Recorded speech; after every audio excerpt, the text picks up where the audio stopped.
Marina viene haciendo desde hace más de 20 años un trabajo de investigación, es una de las pioneras de la investigación en México y también en Argentina, porque nunca, digamos, no se fue totalmente la Argentina.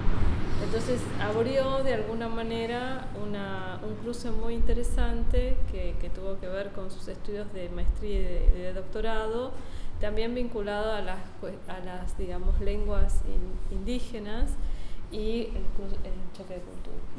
Entonces esto es un debate que en general se ha puesto siempre en tensión, porque aparentemente la cultura, digamos, gráfica aparece con las imprentas o los primeros escritos, y hay todo un trabajo, digamos, anterior que es sumamente rico y que es el que Marina siempre ha revalorizado, además de trabajar estrictamente trabajar muchísimo con fuentes que permiten, no sé, una producción a nivel publicaciones que es descomunal, ¿no es cierto? O sea, y bueno, y digamos, es una de las personas con las que hemos establecido una red de investigación en diseño en América Latina, con ella fundamentalmente, bueno, con Alberto Sato, con ¿cómo se llama? Juan Camilo Buitrago, con Priscila Farías, Marco Prado, todo ese grupo, sí, que son los que siempre participan aquí. Así que no sé si dije bien. No, perfecto.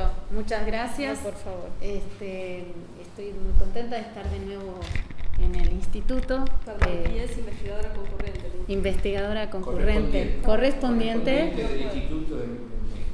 Sí.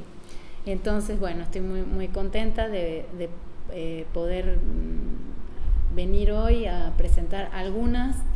Justamente hace un momento me preguntaba dentro de qué de mis ámbitos de acción se inscribe el trabajo que voy a presentar, y de las líneas de trabajo activas que tengo oficialmente caminando en el Instituto de Investigaciones Bibliográficas, que es mi adscripción dentro de la Universidad Nacional Autónoma de México. Una de las líneas es la imagen en el libro latinoamericano. Todo lo que las interrelaciones entre imagen y texto, cultura visual en la edición, no solo en el caso de México, aunque el que vamos a analizar es un caso específicamente de México, porque en la Biblioteca Nacional de México tenemos material de otras latitudes. Tenemos material argentino, tenemos material guatemalteco, o sea, hay ediciones de distintos países que forman parte del patrimonio bibliográfico que custodiamos y que, bueno, dan para muchas cosas.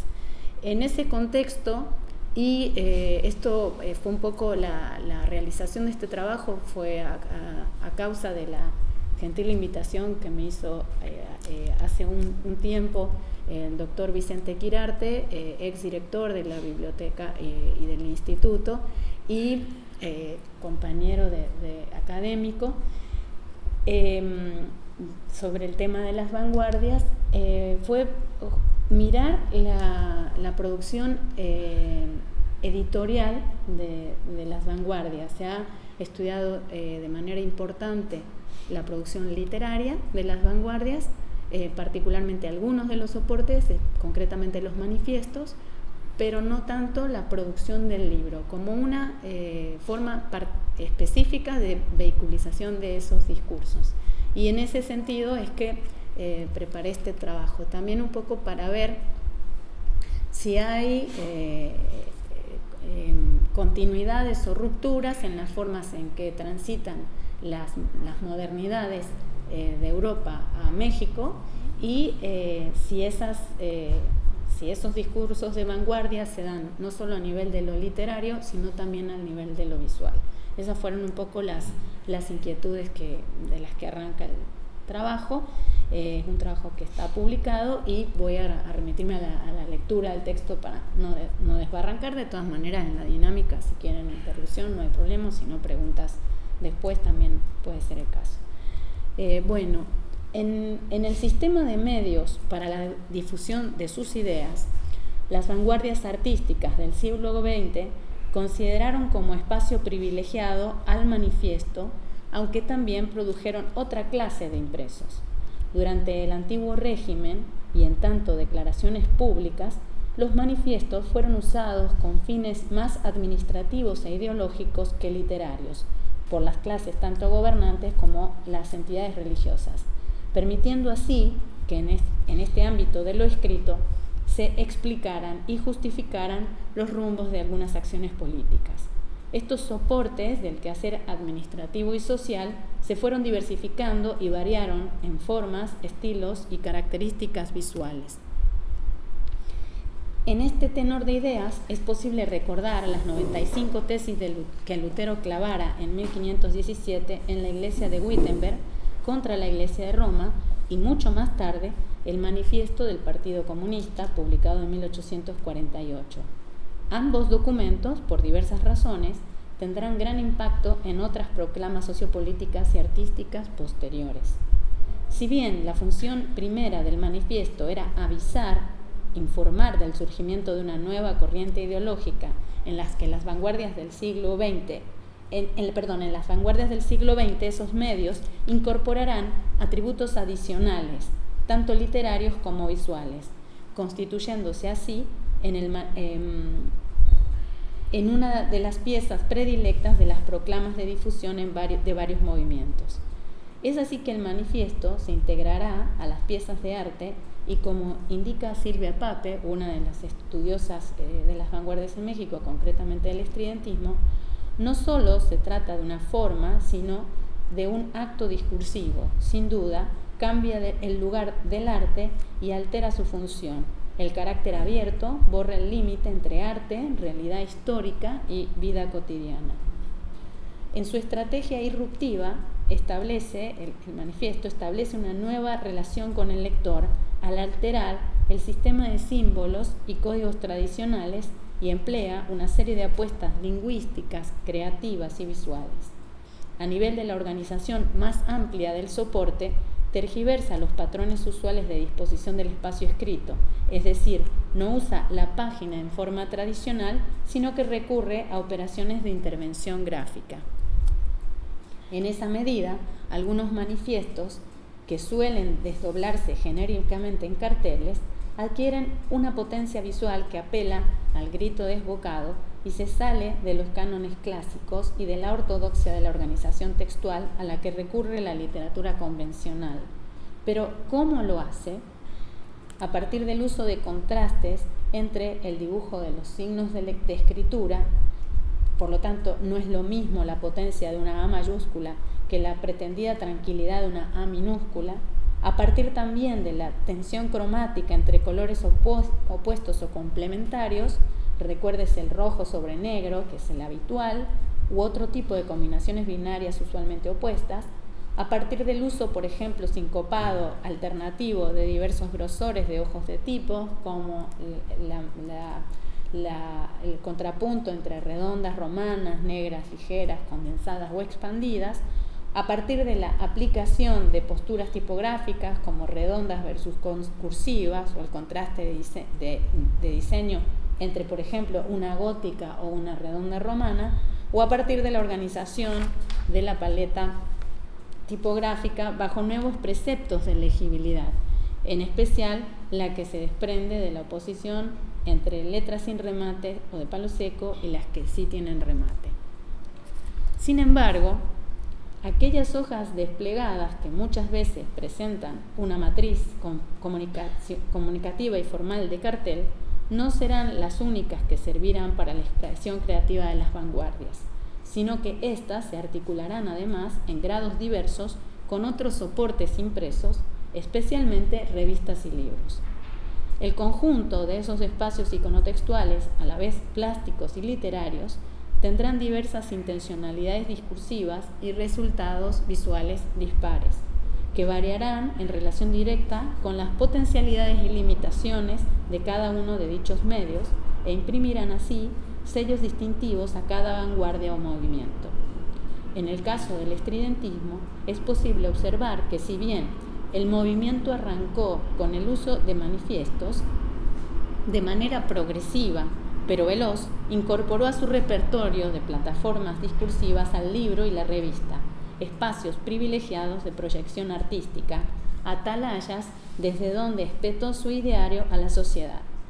En la medida en que algunos aspectos gráficos y de producción de las revistas del movimiento han sido abordados por otros investigadores en abundante bibliografía, y aunque quedará pendiente para otros estudios y para el análisis conjunto de todas las publicaciones del grupo, nos interesa aquí estudiar las estrategias tipográficas y editoriales, en una palabra materiales, que usaron los estridentistas para precisar, si fuera posible, el grado de modernidad de sus libros y describir las modalidades de configuración visual de las ediciones que produjeron. En última instancia, pretendemos objetivar si la modernidad, porque en términos que ellos usaban, escrita, que indiscutiblemente propugnaron, se manifestó también de forma visual y tipográfica en los libros que generaron. En la medida que los vasos comunicantes del estridentismo y sus representantes con otras vanguardias, corrientes y movimientos del viejo mundo han sido reiteradamente señaladas, daremos un panorama del estado de la modernidad tipográfica en Europa en el periodo de surgimiento y acción del grupo mexicano. Luego presentaremos el estado general en que se hallaba la tipografía y el diseño gráfico en México durante la década de los 20, para poner en contexto las posibilidades pragmáticas y las elecciones editoriales, digamos el registro de elecciones a que tuvieron acceso los estridentistas. Por último, comentaremos algunas características visuales de las ediciones estridentistas que hemos consultado justamente en el acervo de la Biblioteca Nacional de México, con el fin de contrastar en ellas el grado de vanguardia que aplican para sus usos tipográficos. Como señala la investigadora Eva Castañeda, cito, es común que se relacione a la vanguardia con la modernidad. En muchos casos se les suele confundir hasta suponer que son una misma cosa, en otros casos se dice que una es consecuencia de la otra. Acto seguido, la misma investigadora aclara que, cito, aunque la modernidad precede cronológicamente a la vanguardia, una es producto de la racionalidad y la otra es la burla de ese gesto teorizante y reflexivo. Fin de cita. La vanguardia se plantea como la encrucijada que, al mirar atrás, cuestiona el esquema de valores imperantes tanto de la tradición artística como de la sociedad, de manera que emplea patrones diversos para cuestionar el paradigma moderno. Ese proceso dialéctico es rastreable en distintos proyectos artísticos, desde el cubismo, el futurismo, el dadaísmo, entre otros más. Pero, ¿cuál es el papel que juega la tipografía y el diseño en la discusión entre modernidad y vanguardia? ¿Y cuáles los postulados prácticos que encarnó? La tipografía moderna se desarrolló en Europa continental, especialmente en Alemania, desde el final de la Primera Guerra Mundial hasta la toma de poder del nacionalsocialismo en 1933. En esos momentos se gestó un intenso intercambio de ideas, proyectos culturales y políticos, donde surgieron especialmente experimentaciones de variada intensidad que paulatinamente se dispersaron a otras regiones del viejo continente. Fue entre 1923 y 25 cuando se publicaron varias declaraciones que resumían la naturaleza y los objetivos de la nueva tipografía. Entre las primeras podemos citar la topografía de la tipografía, en la que el ruso Lazar Markovich Lisinski, mejor conocido como el Lisinski, planteaba los siguientes postulados. Bueno, esta es la portada de la de Cheat Hall, pero aquí tengo, luego regreso para atrás. Estos son los postulados. Cito: las palabras impresas en una hoja de papel no son percibidas por el oído, sino por la vista. La comunicación de las ideas se hace con palabras. Economía de expresión, óptica en lugar de fonética. La estructura del espacio del libro, mediante el material de composición y según las leyes de las máquinas tipográficas, debe responder a los impulsos y las tensiones del contenido. Estructuración del espacio del libro mediante la reproducción fotomecánica, realización concreta de la nueva óptica, realidad supernaturalista del ojo perfeccionado. Continuidad de páginas, el libro bioscópico. El nuevo libro reclama un nuevo escritor. El tintero y la pluma de oca han muerto. El papel impreso triunfa sobre el espacio y el tiempo. Hay que triunfar sobre el papel impreso, sobre la perennidad del libro. Electrobiblioteca. Voy a volver para atrás para no perderme luego con las imágenes. De alguna manera, una de las mayores vertientes de la tipografía moderna es la nueva tipografía, expresión que surgió del manual homónimo publicado en 1928 por Jean Chitthol, quien plantea desde una perspectiva histórica la existencia de una vieja tipografía que operó entre 1440 y 1914 y una nueva tipografía que correspondía al momento histórico que se estaba viviendo en ese tiempo. A pesar de reconocer algunas prácticas modernas en el periodo antiguo, Chitthol asociaba el periodo inicial de la imprenta con la prehistoria, por la que se propuso ofrecer otros derroteros, partiendo del nuevo arte nuevo, porque consideraba que, cito, las reglas que rigen el diseño tipográfico no difieren de las que han descubierto los pintores modernos. Chitthol explicaba que el arte moderno abstracto era constructivo y pertenecía a la esfera social y colectiva, en contraposición con el arte clásico, que recurría a la imitación de los motivos naturales, a la interpretación de sentimientos. Además, así como el arte nuevo empleaba nuevos procesos materiales, la nueva tipografía se vinculaba con los nuevos sistemas de reproducción, es decir, que entablaba otra forma de relación con la tecnología. Para él, uno de los elementos que había derivado de la nueva tipografía fue el paisaje estético que habían generado a nivel microestructural o tipográfico el uso de las letras sin patines, sin remates y en términos compositivos o macroestructurales o de puesta en página, el que había despertado la visualidad del manifiesto futurista de 1909. Las propuestas del dadaísmo, de Stil y los libros producidos en el contexto del constructivismo ruso, todos esos para él habían influido. Los efectos sumados de esas prácticas en el campo del arte provenían de individuos ajenos a la industria gráfica y el ámbito de la tipografía, pero el carácter volcánico de los mismos, que se concertó en las primeras 3 décadas del siglo XX, desplegó su poder más allá del arte mismo, llegando a penetrar con fuerza en el campo de la edición y la publicidad. Pero, ¿cuál fue la razón para que el campo del arte volteara la vista a la industria gráfica? Entre las explicaciones encontramos la necesaria búsqueda que emprendieron los artistas para tener alternativas al caballete, al muro y al pedestal, que habían quedado encasillados en los circuitos expositivos tradicionales de galerías y museos. El diseño gráfico, y más precisamente el tipográfico, el editorial y publicitario, se convertían en espacios fértiles de reflexión, acción, construcción, producción, circulación e integraban de manera más cabal el arte a la vida cotidiana.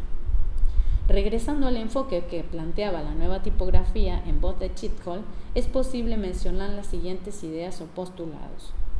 La nueva tipografía se subordina a su finalidad. La finalidad de toda forma de tipografía es la comunicación, a la cual sirve de medio. La comunicación debe hacerse de manera más corta, simple y eficaz. Corresponde a la organización interna y externa de los materiales utilizados lograr que la tipografía cumpla. La organización interna consiste en limitarse a los recursos elementales de la tipografía, las letras, los números, los signos y los filetes de caja y de composición mecánica. En el mundo actual, que está basado en la óptica, la imagen exacta, la fotográfica, es uno de los medios elementales de la nueva tipografía. El alfabeto elemental es la letra de palo seco en todas sus variedades, fina, seminegra, negra, chupada, ensanchada. En relación con la selección tipográfica, Chitthol señalaba que la letra romana antigua era la más usual en la composición de libros de texto corrido y por eso mismo la consideraba la más legible que muchas letras de palo seco. Indicaba también que en tanto no se diseñara una forma elemental que sea buena y legible de palo seco, era mejor recurrir a la romana antigua por ser impersonal, simple y poco llamativa. Ya vemos acá las apelaciones a los postulados que más tarde hará Beatriz Guar en La copa de cristal. Además de los factores de legibilidad, entre los postulados de la nueva tipografía merecen mención aparte la ruptura ortográfica que propusieron los vanguardistas germánicos acerca del tratamiento de mayúsculas y minúsculas, decantándose con argumentos de facilidad de lectura, economía de espacio y simplificación formal, por el uso de las segundas. Por lo que toca al diseño de las páginas, Chithol proponía varios principios. Por ejemplo, el empleo de contrastes energéticos con formas, cuerpos y grosores de letra, tomando en consideración tanto lo que se ve impreso como el blanco del papel. La creación de relaciones ópticas y lógicas entre letras, las palabras y los párrafos de cada trabajo. El uso de las composiciones en plano vertical e inclinado para aumentar la energía expresiva de la página. La abolición de elementos ornamentales per se, salvo cuando tengan que ver con el contenido. La preferencia por el uso de formatos normalizados. Sin embargo, señalaba que todos esos valores de diseño no son ni absolutos ni definitivos debido al cambiante panorama tecnológico y de inclusión de nuevos recursos visuales. Lo descrito anteriormente permite indicar que al cumplirse la primera, estoy desfasada, discúlpenme aquí, que al cumplirse la primera treintena del siglo XX ya se habían estructurado e irradiado desde Alemania y a partir de algunos autores como Chithol, Lisinski y Moholy-Nagy unas teorías tipográficas que rompían con la corriente historicista del siglo XIX y proponían algunos cambios de enfoque.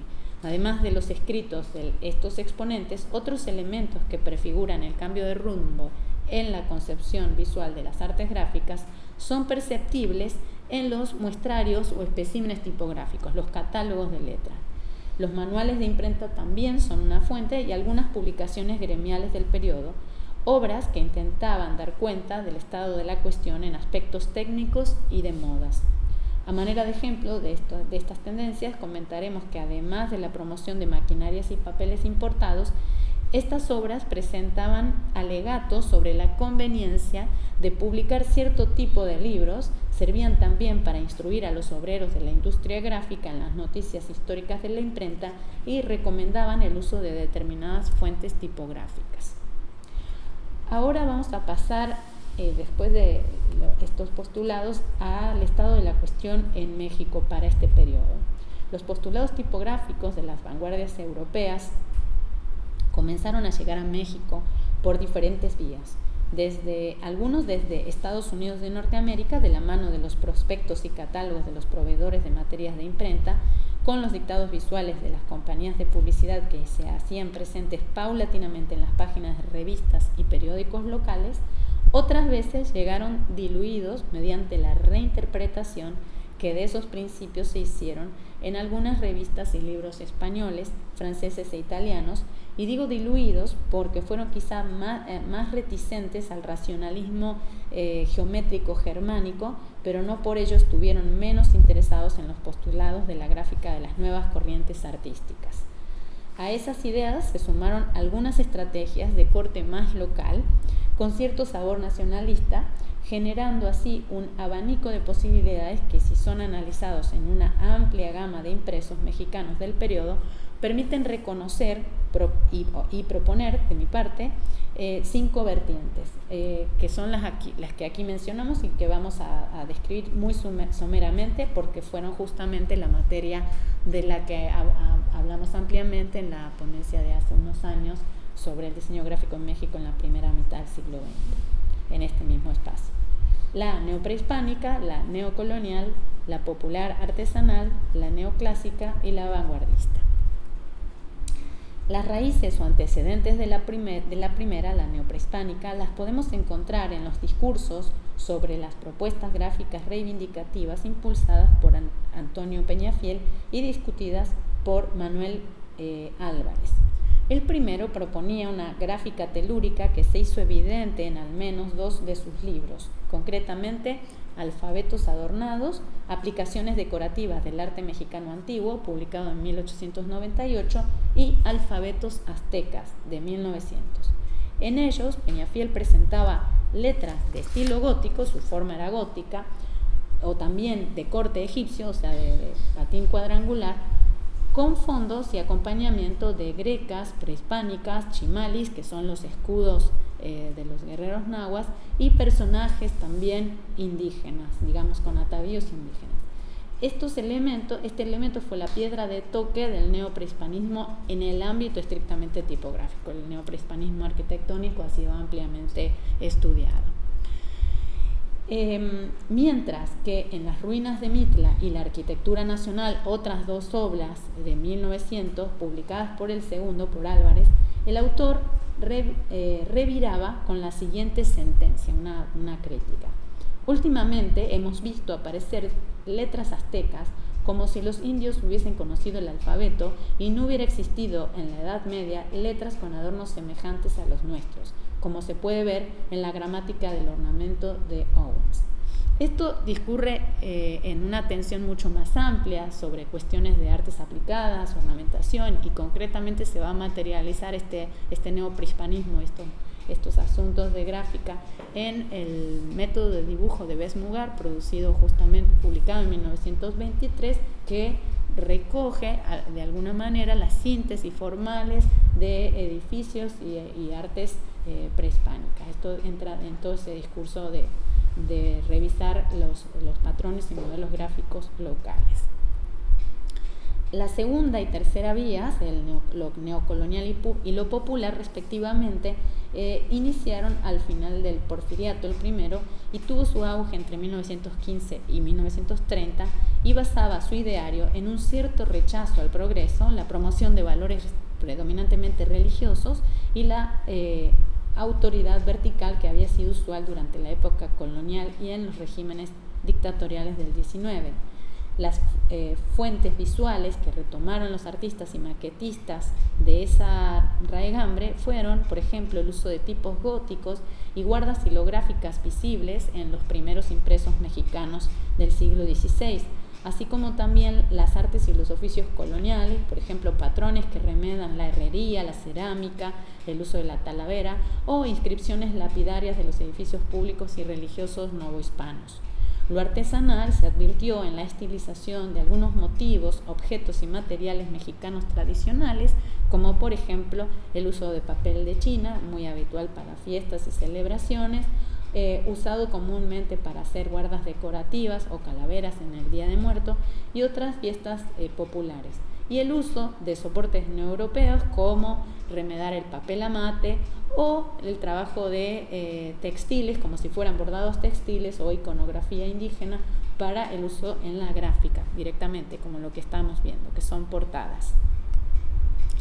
La vertiente neoclásica era perceptible en impresos cuya inspiración surgía de los elementos humanísticos, podrían también aparecer visos barrocos o neoclásicos del neoclasicismo del 18, que en el diseño gráfico se manifestaban en México en composiciones de matriz axial y simétricas, el empleo de tipografías como por ejemplo de las familias Gara, Manuel Sevir o Bodoni también, el uso de portadas casi exclusivamente tipográficas o con simples y austeras viñetas cuyo motivo gráfico fuera un personaje de la mitología griega o romana o un mascarón o una vasija tradicional.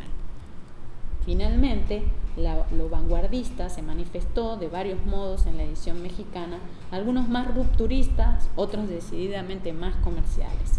Los patrones de composición combinaban textos y plecas de formas ortogonales, las tipografías de palo seco, grotescas o geométricas con pesos oscuros estaban directamente vinculadas con el impacto visual de temas políticos y sociales que se estaban buscando representar de manera más consistente a partir de la década de los 30.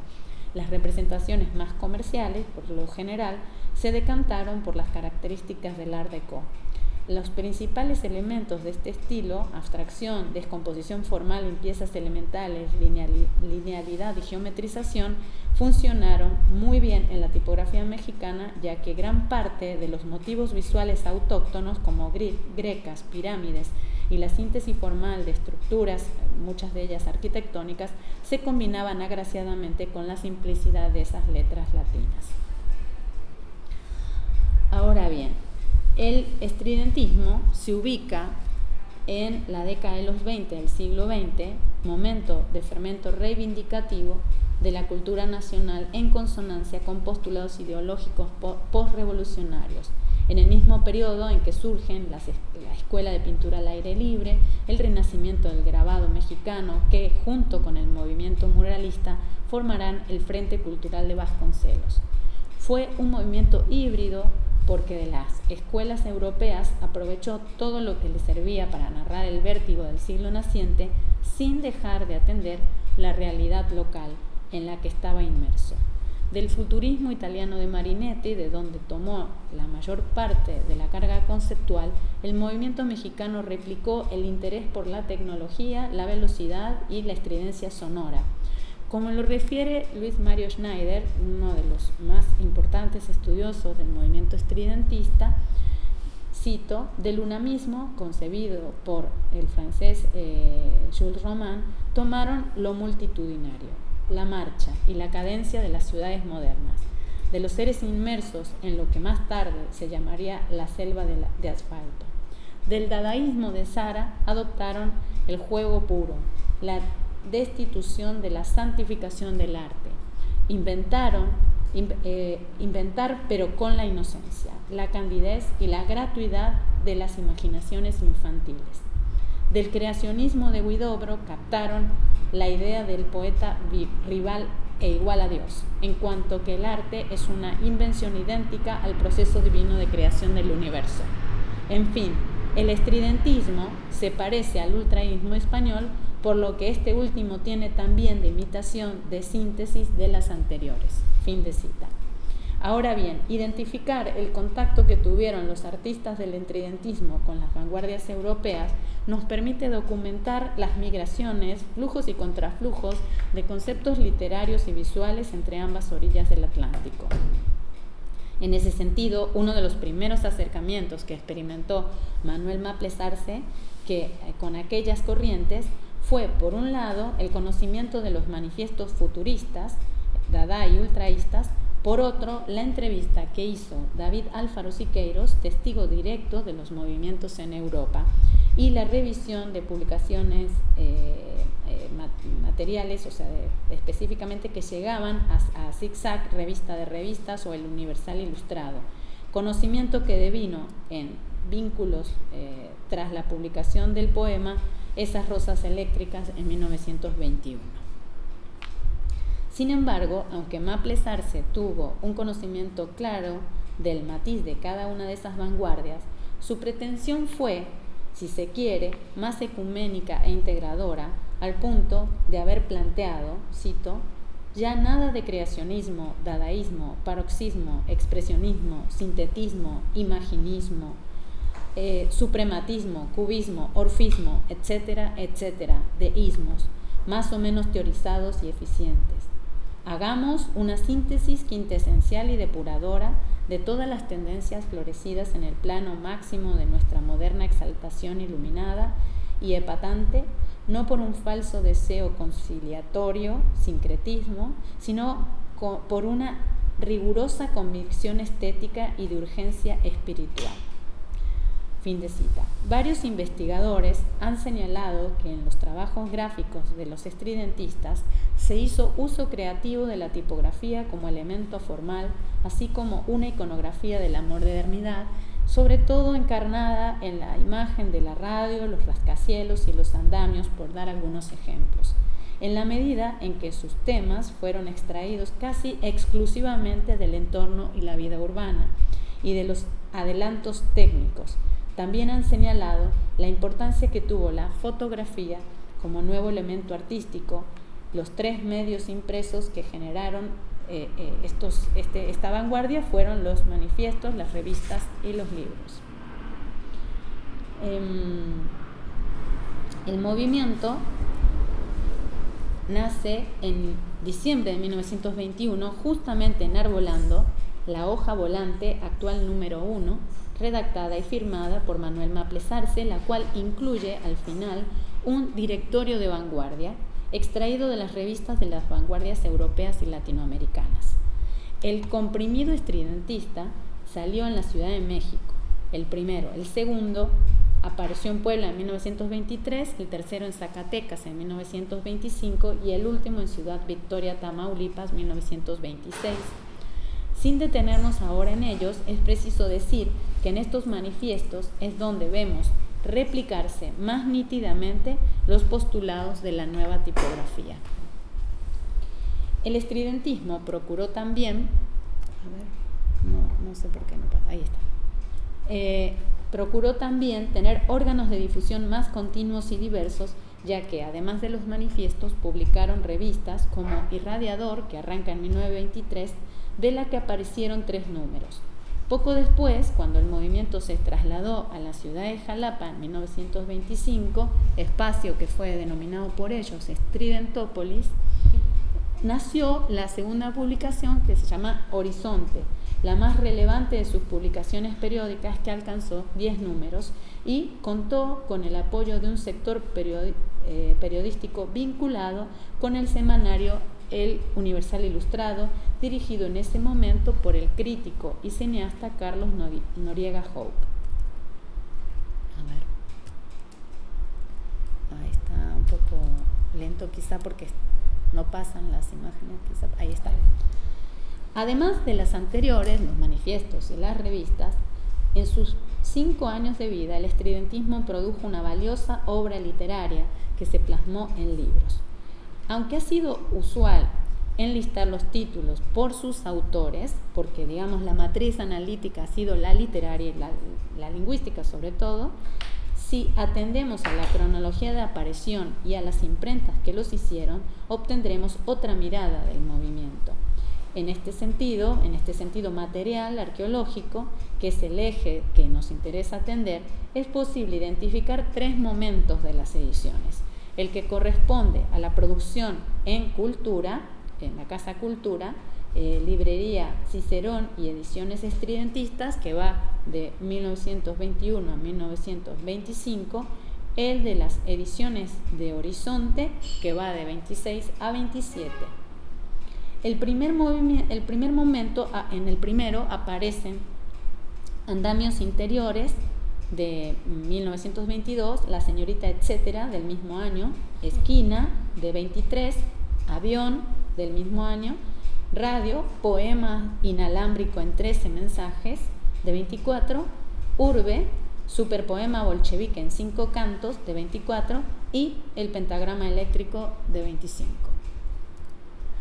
A ver, vamos a ver qué pasa. En el segundo momento, que podríamos llamar el momento jalapeño, cuando ya estaban en Estridentópolis, en Veracruz, vinculado con Horizonte, apareció la trilogía El Café de Nadie, novelas de Arqueles Vela de 1926, la obra El Movimiento Estridentista de Luis Arzubide y Poemas Interdictos de Manuel Maples Arce. Todas con el mismo diseño de portada, como se puede observar, a cargo de Ramón Alba de la Canal. Por razones de espacio, en este trabajo solo comentaremos 3 obras: Andamios Interiores, Esquina y Radio, Poema Inalámbrico, para contextualizar al movimiento al momento de la edición estridentista. Por carecer de datos documentales, no detallaremos las relaciones específicas de estas obras con los talleres de imprenta que los publicaron, mas es importante señalar que conocer y documentar ese vínculo es fundamental para entender la naturaleza material y tipográfica de las ediciones estridentistas en su conjunto y en relación con otros medios de que dispuso el movimiento. A ver. Entre diciembre de 1921 y enero de 1923 fueron publicados los 2 primeros libros del movimiento, Andamios y La Señorita Etcétera. El 15 de julio de 1922 salió a la venta Andamios, que se había anunciado previamente en el manifiesto en la hoja actual número 3. La obra, costeada por Maples Arce, fue impresa en Editorial Cultura, casa que se había fundado por iniciativa de Agustín Loera y Chávez y Julio Torri. Al decir de Carla Surian, de la historiadora Carla Surian, Andamios es el primer libro de vanguardia que apareció en México. Desde el punto de vista de las características del diseño, la portada es poderosamente llamativa. Fue hecha por Vargas, quien probablemente era ilustrador de Cultura, mas al estilo de los postulados del diseño moderno, compuso el título en un plano inclinado, complementando los espacios inferiores con formaciones verticales, las cuales encuadran el subtítulo y el nombre del escritor, además de la imagen, bueno, están acá, ¿no? Además de la imagen, en los interiores hay un retrato de Maples realizado por Guillermo Ruiz. La portada interior también estuvo hecha en xilografía y en los interiores se usaron tipos que estaban presentes en el muestrario de tipos y catálogos ilustrados de maquinarias de imprenta de la National Paper and Type Company, publicado en Nueva York en 1908. Esto lo hicimos a partir de cotejos de letras. Esto nos permite saber que eran materiales procedentes de diversas casas fundidoras norteamericanas como la American Type Founders, la Liberty Machine, la McKellar Smith and Jordan y la Bartham Brothers Spindler y la Bruce Type Foundry. La frase andamios interiores de la portadilla está para esa composición. Están usando concretamente la familia Post-Old-Style-Roman, que está presente en el muestrario mencionado, y para la tipografía de interiores se está usando la familia Bookman, que va a ser bastante habitual en la composición de libros de texto corrido durante la primera mitad del siglo XX, así como también la Old Style con descolgados en la composición. Esquina, bueno, ahí tenemos otras imágenes donde también vemos el colofón, ¿no? donde se explica cuál era el sitio de ubicación de los talleres de cultura. Esquina, poemario de Liz Arzubides, se publicó a finales de 1923 bajo el sello Ediciones del Movimiento Estridentista, sin que pudiéramos a la fecha localizar si tal firma comercial existió en realidad o para este libro se elaboró con prensas prestadas o alquiladas, cosa que podría haber sido también una opción. La portada de la obra es una xilografía bicromática de Jean Charlotte, que es importante recordar que prácticamente a él se debe el redescubrimiento de José Guadalupe Posadas como grabador, digamos. Es Charlotte, un francés que llega a México, el grabador él mismo, se enamora del material de Posadas y a él le debemos esta revalorización. Presenta el cruce de una calle con edificios y portales en una agresiva perspectiva. En la zona superior del plano está la flecha que indica una esquina donde cruza un perro y un hombre, y en el otro plano y desde un edificio un personaje observa los acontecimientos. Además de la portada, el grabador francés hizo, a ver si ahora va a pasar, el retrato del autor. A ver, no pasa todavía. Ahí está. Esta portada presenta un tratamiento parecido a la portada de andamios. Se emplea en este caso tipos sin remates y muy negros, es decir, se hace evidente ese contraste que es uno de los recursos de modernidad que habíamos hablado, de lo que predicaba la tipografía moderna. Por el colofón sabemos que la obra salió de los talleres gráficos del mismo movimiento, al menos eso es lo que se señala. Las letras de la portada son parte del grabado en madera, mientras que en la portada interior se utilizó tipografía que se llama pastel bold. Los interiores presentan una combinación de letras de palo seco condensada para títulos y letras con remates para el cuerpo de texto. Los descolgados siguen presentándose a media caja, es decir, se deja todo ese blanco superior. El 8 de mayo de 1923 se inauguró la primera estación de radio en México, en cuyo contexto Maples Arce escribió TSH, Telegrafía sin hilos. Al año siguiente salía en Cultura Radio, poema inalámbrico en 13 mensajes de Luis Quintanilla. En la portada de la obra, que es esta que acababa yo de pasar, perdón, como está pesado el archivo tarda un poco en ir y venir y si me equivoco tarda más.